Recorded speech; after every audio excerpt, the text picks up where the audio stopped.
Sir, Lakshmi ఏ తప్పు చేయలేదని CC camera ఫుటేజ్లో ఉంది సార్. ఇది తీసుకెళ్ళండి.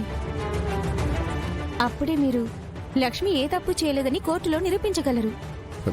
థ్యాంక్స్ అండి, మీ మేరీ జన్మలో మర్చిపోలేను. సార్, నేను మీకు సీసీ ఫుటేజ్ ఇచ్చానని బయటికి మాత్రం ఎవరికి తెలియనివ్వకండి. ఎవరికైనా తెలిస్తే నా ఉద్యోగం పోతుంది సార్. ఈ విషయం నేను ఎవరికీ చెప్పనమ్మా.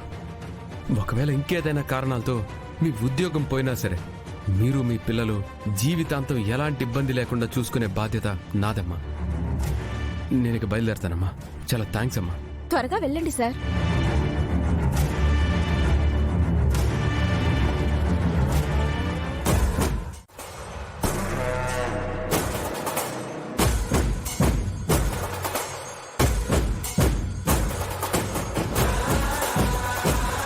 వాట్ ఇస్ దిస్ ఎస్ఐ గారు?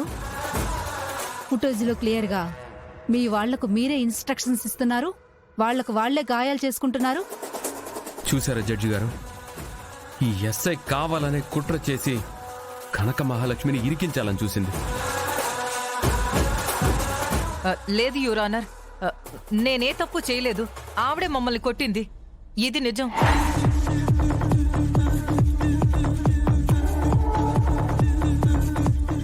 లక్ష్మి మిమ్మల్ని కొడుతూ ఉంటే ఈ వీడియోలో తను ఏమీ చేయలేదన్నట్లు క్లియర్గా ఎందుకుంటుంది? అయినా ఎందుకు మీరు ఇలా చెప్తున్నారు? లాయర్ గారు, జడ్జి గారు, వీళ్ళేదో మేనేజ్ చేసి ఈ వీడియోని క్రియేట్ చేశారు. ఆ వీడియో నిజం కాదు. నేను వీడియో తెప్పిస్తాను.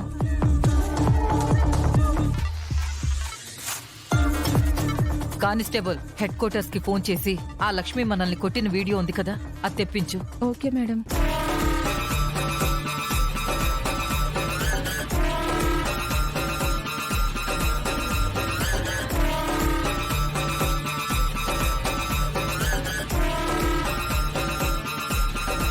మేడం, ఆ రోజు మీరు సీసీ కెమెరాలు ఆఫ్ చేయమని చెప్పారంట కదా, తను మనల్ని కొట్టింది రికార్డ్ అవ్వలేదు మేడం. రికార్డ్ అవ్వలేదా? ఎస్ఐ గారు, మీరేదో ఫుటేజ్ తెప్పిస్తా అన్నారు కదా, ఇంకా సమయం పడుతుందా? Sorry your honour, technical issue వల్లనో లేదంటే వేరే కారణాల వల్లనో సీసీ కెమెరా ఫుటేజ్ లో ఈ లక్ష్మి నన్ను కొట్టిందంతా రికార్డ్ అవ్వలేదంట.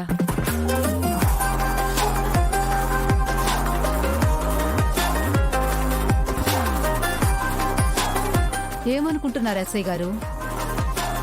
ఒక అమాయకురాలిని అన్యాయంగా కేసుల్లో ఇరికించిందే కాకుండా కోర్టు సమయాన్ని వృధా చేయాలని చూస్తున్నారా? క్షమించండి జడ్జి గారు. మీకు ఆ ఉద్యోగం, ఆ యూనిఫామ్ ఇచ్చింది ప్రజలను కాపాడడానికి కానీ ప్రజలను పీడించడానికి కాదు ఎస్ఐ.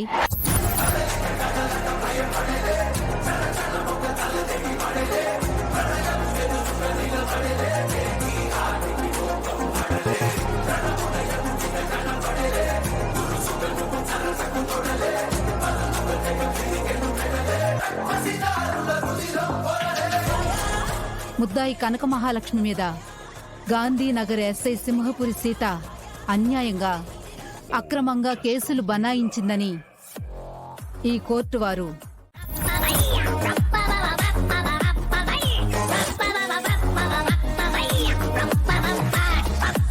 అందుకుగాను ఈ ఎస్ఐ సింహపురి సీత మీద సమగ్రమైన విచారణ చేయవలసిందిగా పోలీసు శాఖను కోరుతూ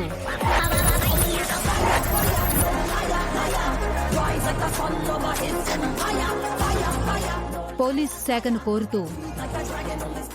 శాఖ రిపోర్ట్ ఇచ్చే వరకు ఈ ఎస్ఐ సింహపురి సీతని విధుల నుంచి ఈ క్షణమే సస్పెండ్ చేయవలసిందిగా పోలీసు శాఖని ఆదేశిస్తున్నాను.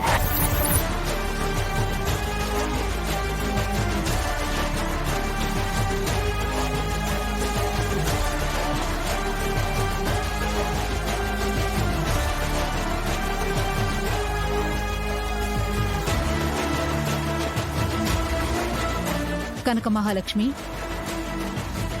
మీ మీద సెక్షన్ 143 కేసుంది. మీరు చేసిన ఆ తప్పును ఒప్పుకొని కోర్టు వేసే జరిమానాని కట్టుకొని వెళ్ళిపోతానంటే తుది తీర్పుని ఇప్పుడే వెల్లడిస్తాను.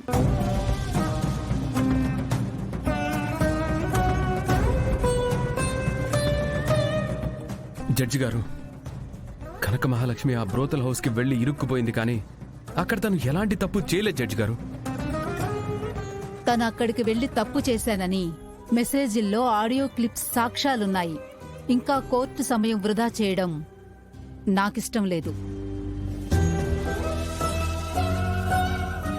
ఆమె జరిమానా కడతాను అంటే జరిమానా విధిస్తాను.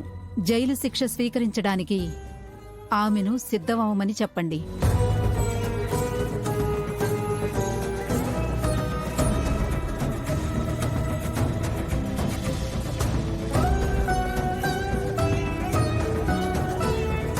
జడ్జి గారు, ఒక్క క్షణం.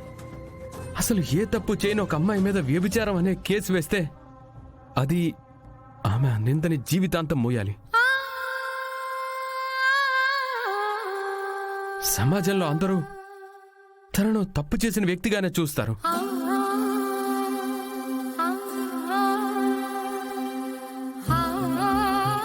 అసలు ఒక అమ్మాయి అలాంటి ఓ నిందని మోస్తూ బ్రతకలేదు జడ్జి గారు.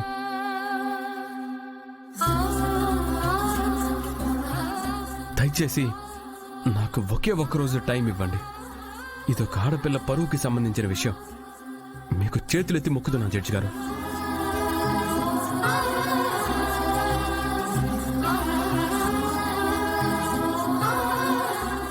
ఒక్కరోజు టైం ఇవ్వండి.